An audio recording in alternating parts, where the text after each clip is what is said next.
नमस्कार, स्वागत है बिहार समाचार में। आइए देखते हैं बिहार की 10 फटाफट बड़ी खबरों को। पेपर लीक करने वालों को छोड़ेंगे नहीं, तेजस्वी यादव बोले। मुद्दा डाइवर्ट कर रही है सरकार। नीट पेपर लीक मामले में बिहार के पूर्व डिप्टी सीएम तेजस्वी यादव ने केंद्र की नरेंद्र मोदी सरकार पर निशाना साधा। उन्होंने कहा कि जिसने भी यह काम किया है वो छिपने वाला नहीं है। पेपर लीक करने वाले को हम लोग छोड़ेंगे नहीं। तेजस्वी ने कहा कि सरकार मुद्दे से ध्यान भटकाने के लिए लालू और तेजस्वी को गाली दे रही है, लेकिन पहले ये मान नहीं रहे थे कि नीट का पेपर लीक हुआ है, अब खुद ही इसके खिलाफ कानून लेकर आ रहे हैं। राष्ट्रीय जनता दल के नेता तेजस्वी यादव ने शनिवार को पटना स्थित अपने सरकारी आवास के पास मीडिया से बातचीत के दौरान ये बातें कही। आरजेडी के मनोज झा का पीएम मोदी और धर्मेंद्र प्रधान पर पेपर लीक मामले में हमला, बोला। नीट पेपर लीक मामले में सियासी पारा गरमाया हुआ है। राष्ट्रीय जनता दल के राष्ट्रीय प्रवक्ता ने कहा कि प्रधानमंत्री नरेंद्र मोदी और शिक्षा मंत्री धर्मेंद्र प्रधान इस मामले में दोषी हैं। ये लोग नौटंकी क्यों कर रहे हैं? उनकी चुप्पी आपराधिक है। नेट का एग्जाम कैंसिल करना पड़ा, मगर नीट परीक्षा में गेस्ट हाउस की आधारहीन स्टोरी बना रहे हैं। कार्यशैली में गंभीरता नहीं है। उन्होंने सरकार से मांग की कि नीट परीक्षा को तुरंत रद्द करके सभी अपराधियों को बेनकाब करना चाहिए। एनटीए नाम की संस्था जो टेस्टिंग के सब कुछ कर रही है, उसे उठाकर बाहर फेंकना चाहिए।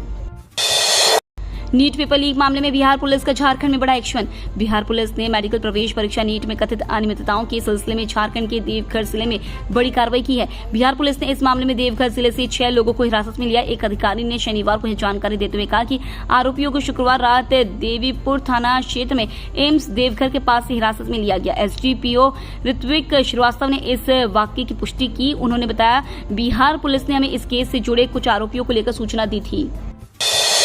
बिहार के किसानों को सोलर प्लांट लगाने के लिए बैंक से लोन के साथ सब्सिडी भी मिलेगी। बिहार के उन किसानों के लिए खुशखबरी है जो अपनी जमीन पर सोलर पावर प्लांट लगाने के इच्छुक हैं।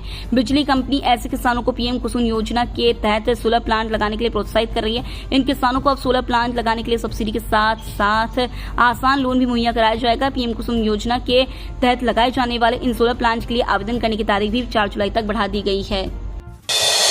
दालों की महंगाई को रोकने के लिए सरकार सख्त ले लिया बड़ा फैसला। सरकार ने जमाखोरी रोकने और कीमतों पर नियंत्रण के लिए इस साल सितंबर तक तुअर और चना दालों पर भंडार सीमा लगा दी। एक आधिकारिक बयान में कहा गया है कि केंद्र ने भंडार सीमा लगाने का आदेश जारी किया है। यह आदेश थोक विक्रेताओं, खुदरा विक्रेताओं, बड़ी सीरीज के खुदरा विक्रेताओं, मिल मालिकों और आयातकों पर लागू होगी। इस कदम का मकसद जमाखोरी और सट्टेबाजी को रोकना और तुअर और चना को उपभोक्ताओं की पहुंच में लाना है। निर्देशित खाद्य पदार्थ आदेश 2024 पर लाइसेंस आवश्यकताओं, भंडार सीमाओं और आवागमन प्रतिबंधों को हटाने का आदेश 21 जून 2024 से तत्काल प्रभाव से लागू किया गया है।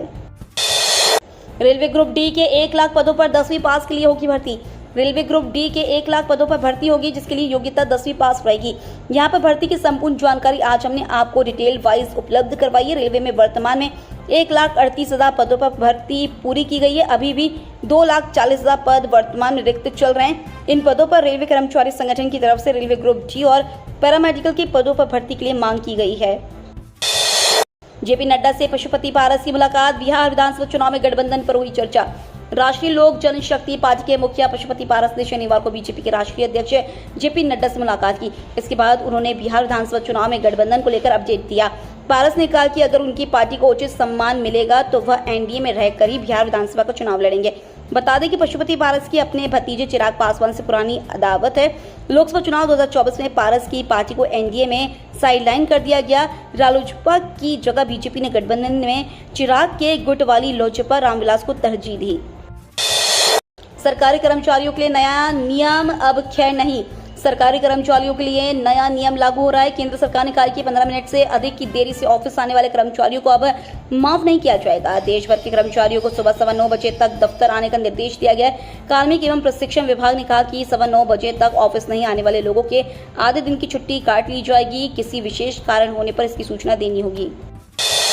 जीएसटी काउंसिल की बैठक खत्म है, बड़ा ऐलान। लोकसभा चुनाव 2024 और नई सरकार के गठन के बाद जीएसटी काउंसिल की पहली बैठक हुई। बैठक के बाद वित्त मंत्री निर्मला सीतारमण ने बताया कि काउंसिल ने मिल्क केन्स यानी दूध के डिब्बों पर एक समान 12% की दर निर्धारित करने की सिफारिश की है। इसके अलावा सभी सोलर कुकर पर 12% जीएसटी दर लागू होगी। भारतीय रेलवे द्वारा दी जाने वाली प्लेटफॉर्म टिकट जैसी सेवाओं को जीएसटी से बाहर कर दिया गया है। बिहार में ध्वस्त हुआ एक और पुल। सीवान के दर्जनों गांवों का संपर्क टूटा। अररिया के बाद बिहार में एक और पुल ध्वस्त हो गया है। इस बार सिवान जिले के महाराजगंज प्रखंड के पठेड़ा गांव में नहर के बीचों बीच बना नहर पुल अचानक ध्वस्त हो गया है। पुल के टूटने की वजह से दर्जनों गांव का संपर्क टूट गया है। सिवान में पुल टूटने की वजह मिट्टी कटाव बताया जा रहा है। बता दें कि इससे पहले बिहार के अररिया में भी नवनिर्मित बकरा पुल ध्वस्त हो गया था, जिसके बाद राज्य सरकार पर सवाल उठने लगे थे। विपक्ष नीतीश सरकार पर हमलावर हो गई थी।